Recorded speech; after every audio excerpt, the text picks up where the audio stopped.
Pemirsa, baru saja mantan penasihat KPK Abdullah Yahamahua mendatangi kantor KPK guna memberikan dukungan moral atas kasus yang kini mendera pimpinan KPK. Dan untuk mengetahui informasi terkini, kita akan langsung bergabung dengan reporter Pramadika di Gedung KPK Jakarta. Prama, apa saja agenda Abdullah Yahamahua di kantor KPK?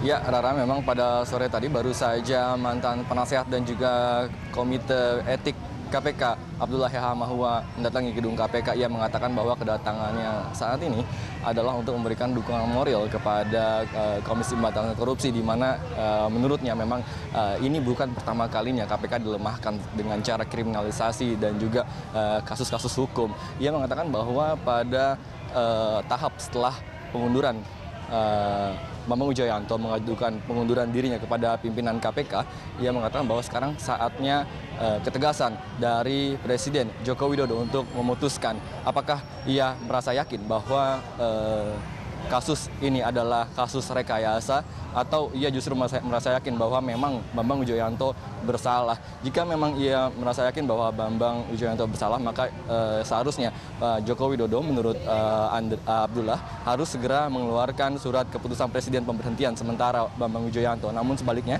jika merasa bahwa Bambang Wijoyanto tidak bersalah, ia harus mengeluarkan surat perintah pemberhentian penyidikan atau SP3, di mana ia harus menghentikan penyidikan, memberikan rekomendasi surat penyidikan kepada Mabes Polri untuk menghentikan penyidikan terkait dengan kasus ini. Dan menurutnya memang jika nanti pengunduran diri dari Bambang Wijoyanto diterima atau diputuskan oleh Jokowi, maka pimpinan KPK akan tersisa 3 orang, dan ia memastikan bahwa ketiga orang ini akan dapat melaksanakan job desk-nya masing-masing dan tidak akan merasa terganggu dengan adanya kasus-kasus ini. Namun ia memastikan juga bahwa memang dengan adanya pengunduran diri dari Bambang Wijoyanto, maka sedikit banyak akan mengganggu kerja atau kinerja dari KPK yang terkenal dengan kinerja cepatnya ini. Dan ia mengatakan belum perlu untuk adanya pelaksana tugas atau PLT pimpinan KPK jika memang masih tersisa 3 orang. Namun sebaliknya, jika nantinya ada salah satu dari ketiga pimpinan tersebut yang dilaporkan dan dijadikan tersangka lagi, maka ia akan merekomendasikan Presiden untuk segera memberikan surat perintah PLT pimpinan KPK. Dan berikut pernyataan dari Abdullah Yahamahua. Dan saya menyarankan supaya Presiden Jokowi mengambil sikap yang tegas. Kalau memang sudah meyakinkan bahwa Pak BW itu tersangka, segera terbitkan Kepres penonaktifan supaya bisa jelas. Tapi kalau merasa bahwa itu adalah rekayasa, segera juga memerintahkan Mabes Polri untuk SP3 supaya kemudian pimpinan KPK bisa berjalan tugas dengan baik. Itu yang saya. Ya, Rara, demikian tadi pernyataan dari Abdullah Yahamahua yang memang menyatakan bahwa saat ini memerlukan, yang terpenting adalah ketegasan dari Presiden Joko Widodo untuk segera memutuskan apakah akan memberlakukan Kepres atau keputusan Presiden untuk pemberhentian Bambang Wijoyanto atau justru akan memberikan SP3 kepada Mabes Polri.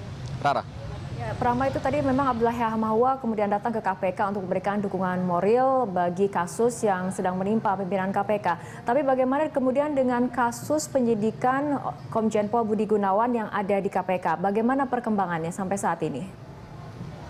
Ya, pemeriksaan untuk kasus rekening gendut Komjen Pol Budi Gunawan memang terus dilakukan, di mana pada minggu lalu juga ketiga saksi yang saat ini dipanggil, yaitu dosen utama STIK Lemdikpol Kombes Ibnu Istika dan Wakapolres Jombang Kompol Sumardi, dan yang terakhir adalah Direktur Tindak Pidana Umum Barreskrim Mabes Polri Brigjen Polisi Dr. Randes Heri Prastowo. Dan ketiganya hingga saat ini, hingga jelang pukul 5:30 sore ini masih belum menampakkan diri, dan sesuai dengan apa yang dikatakan oleh Abdullah Yahamahua tadi bahwa memang hingga saat ini proses penyidikan dan juga penyelidikan di KPK terus berlangsung meskipun adanya kasus kriminalisasi KPK yang baru-baru saja terjadi. Namun ia memastikan bahwa memang sedikit banyak kasus kriminalisasi ini di mana BW ditetapkan sebagai tersangka menghambat kerja dari KPK sendiri. Namun sisa ketiga pimpinan di mana diantaranya adalah Abraham Samad, Zulkarnain, dan juga pimpinan KPK yang lainnya masih terus mengerjakan tugas sesuai dengan job desk mereka, di mana ada pimpinan KPK bidang pencegahan, pimpinan KPK bidang penindakan, dan juga pimpinan KPK bidang intelijen dan juga informasi. Sementara demikian, Rara. Terima kasih Prama. Pemirsa, demikian laporan langsung Pramedika Samudra dari Gedung KPK Jakarta.